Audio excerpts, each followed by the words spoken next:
El índice más sensible, sin lugar a dudas, de todo el espectro económico es el desempleo, la angustia de quedarse sin trabajo, sin un ingreso inmediato que lamentablemente golpea a tantas familias en nuestro país. Hasta hace pocos meses teníamos un dígito de desocupación, algo que se había sostenido en los últimos 10 años prácticamente. Sin embargo, las cosas comenzaron a revertirse hacia finales de 2019 y ahora con la pandemia se confirma lo que se preveía, un ascenso del índice de desocupación en la Argentina. Recordemos que se toma a partir de la población económicamente activa, es decir, aquellos ciudadanos que están entre los 18 años y la edad de jubilación, ciudadanos y ciudadanas. Pero de allí también se deduce aquellos que quieren trabajar y que no encuentran trabajo. De allí la definición de el desocupado. No todo aquel que no trabaja es desocupado. Adquiere la condición de tal aquel que busca trabajo y no lo encuentra. Ese universo en la Argentina es del 13%. En Mar del Plata, como decíamos recién en los títulos, el porcentaje ha llegado al 26%. 65.000 personas con problemas de ingresos ya en función de la pandemia. Esto del segundo trimestre, de abril a junio de este año.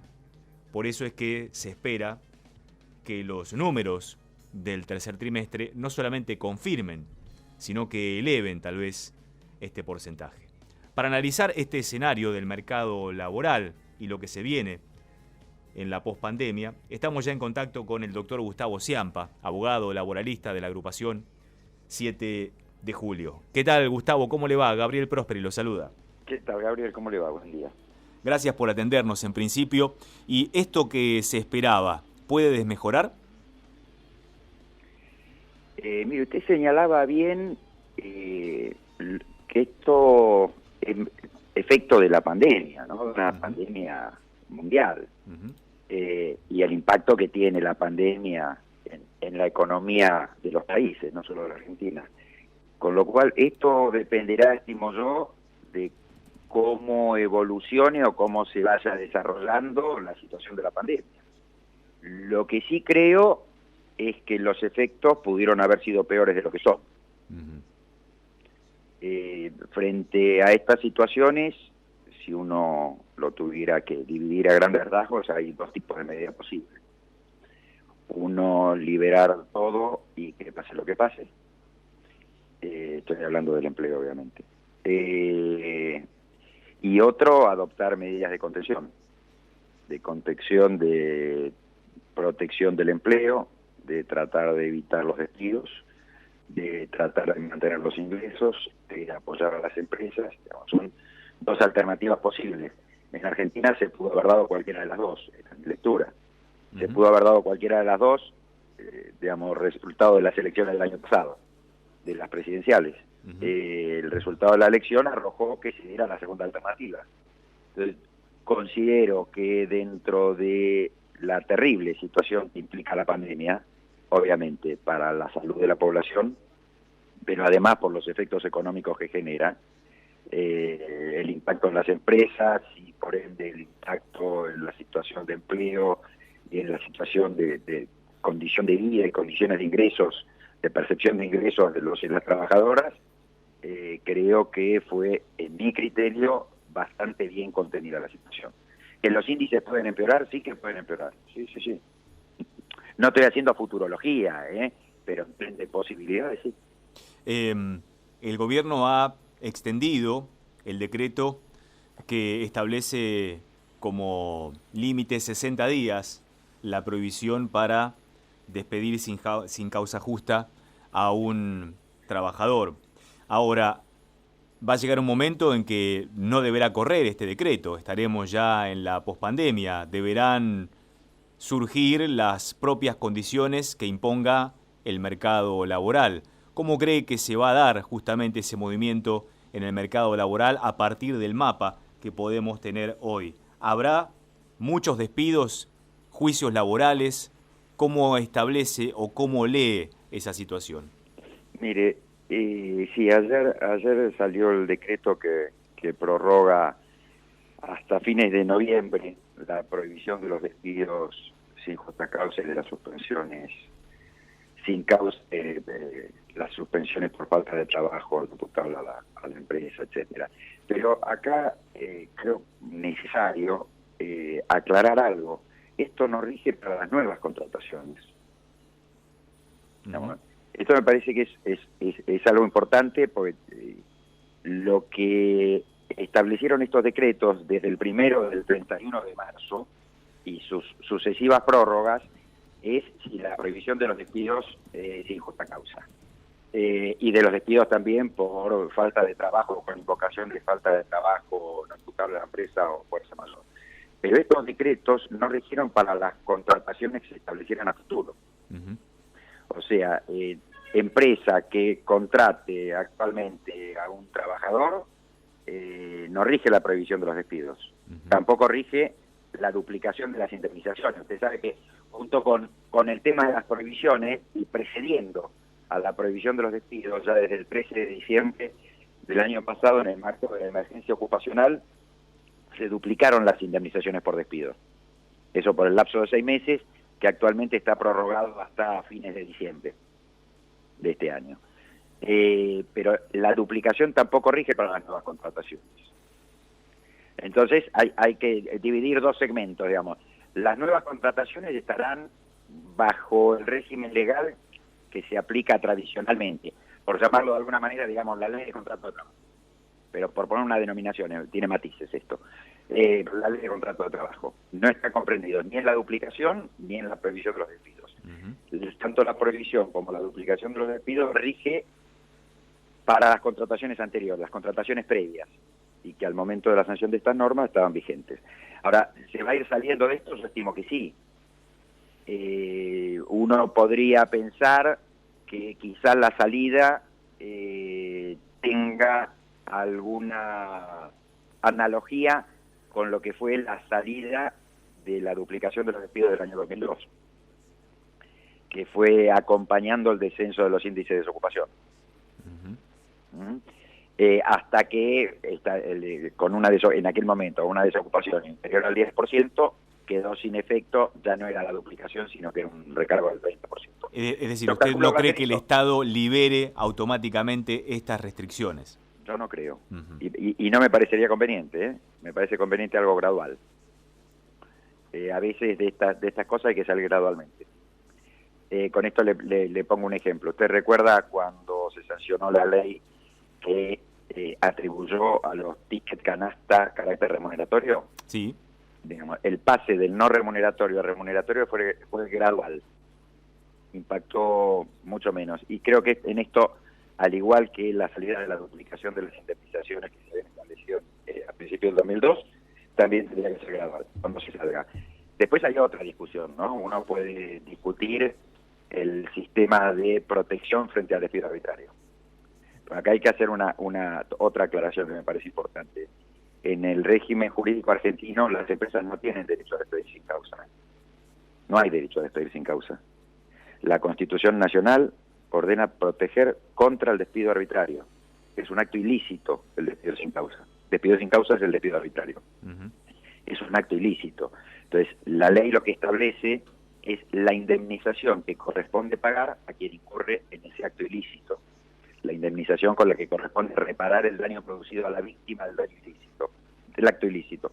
Entonces, no se está afectando ningún derecho de las empresas. Se está graduando los niveles de protección constitucional contra el despido arbitrario.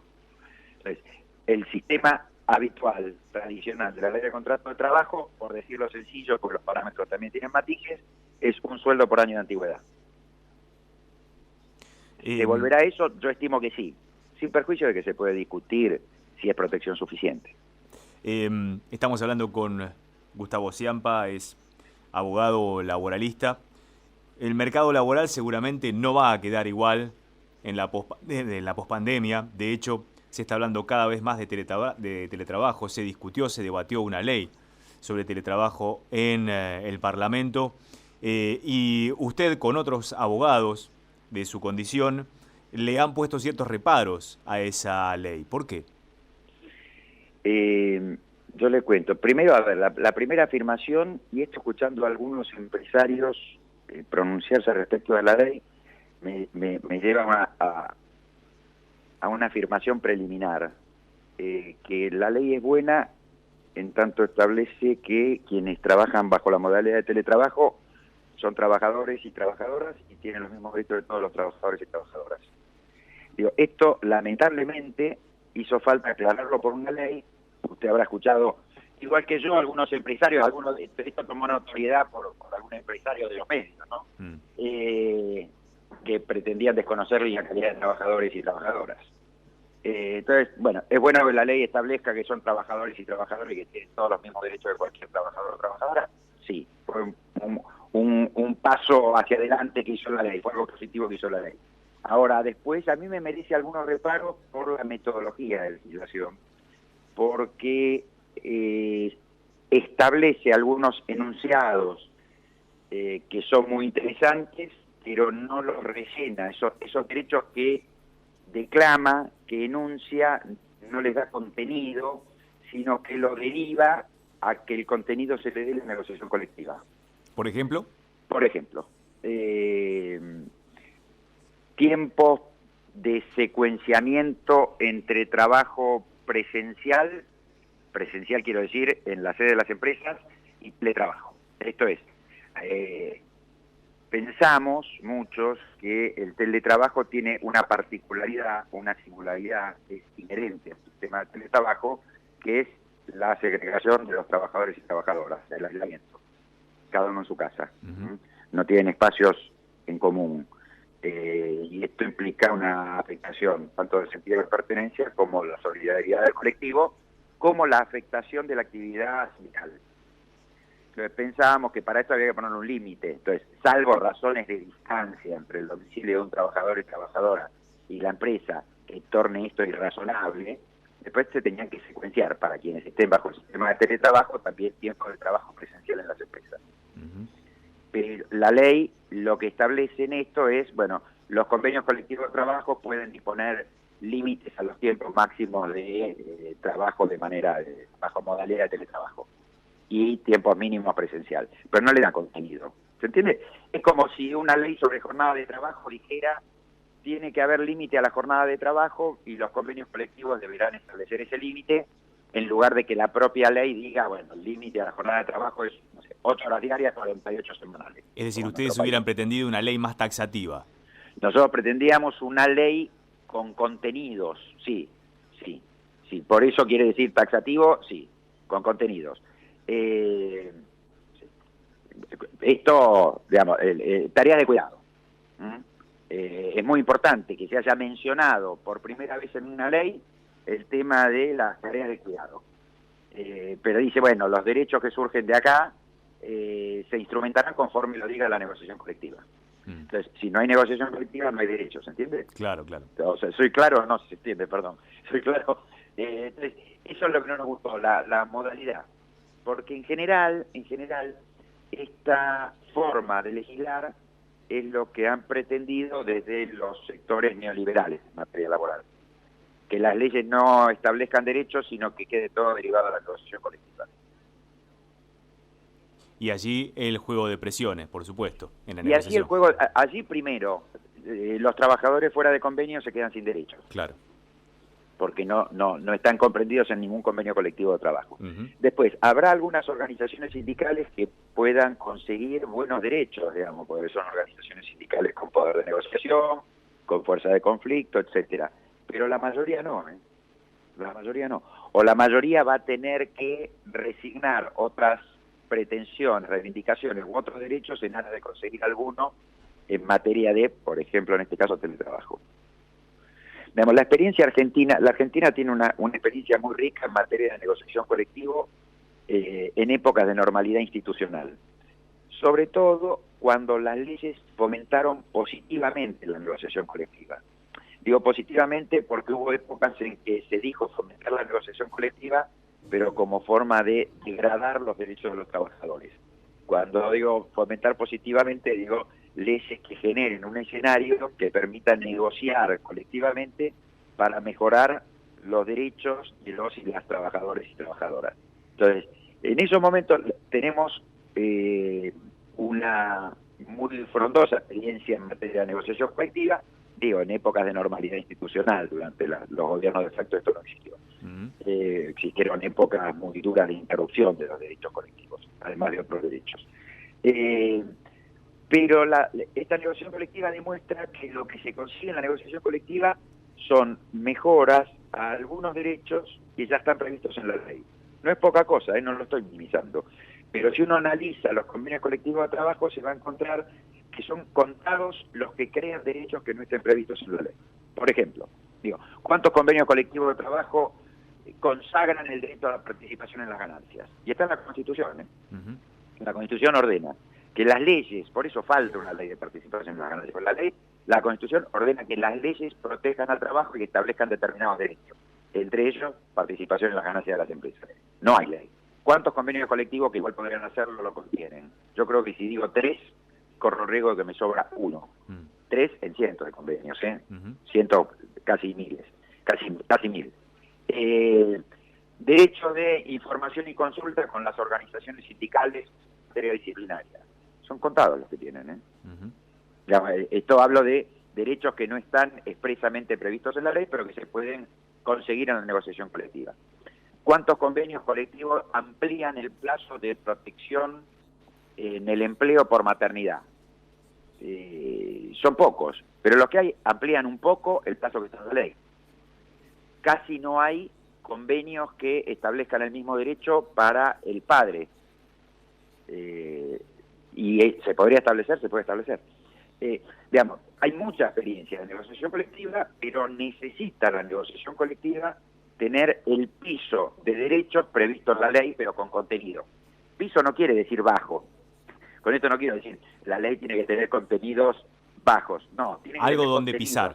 Claro. Algo donde aferrarse. Como primer escalón, digamos. Correcto. Para que la negociación colectiva vaya por encima de eso. Perfecto. Doctor Ciampa, muchas gracias por estos minutos esclarecedores respecto de lo que viene y de lo que tenemos que seguir discutiendo. Como trabajadores que somos cada uno de nosotros, ser conscientes dónde estamos parados y hacia dónde podemos ir. Muchísimas gracias por estos minutos en Próspera Mañana. El gusto es mío, gracias. Le dejo un abrazo.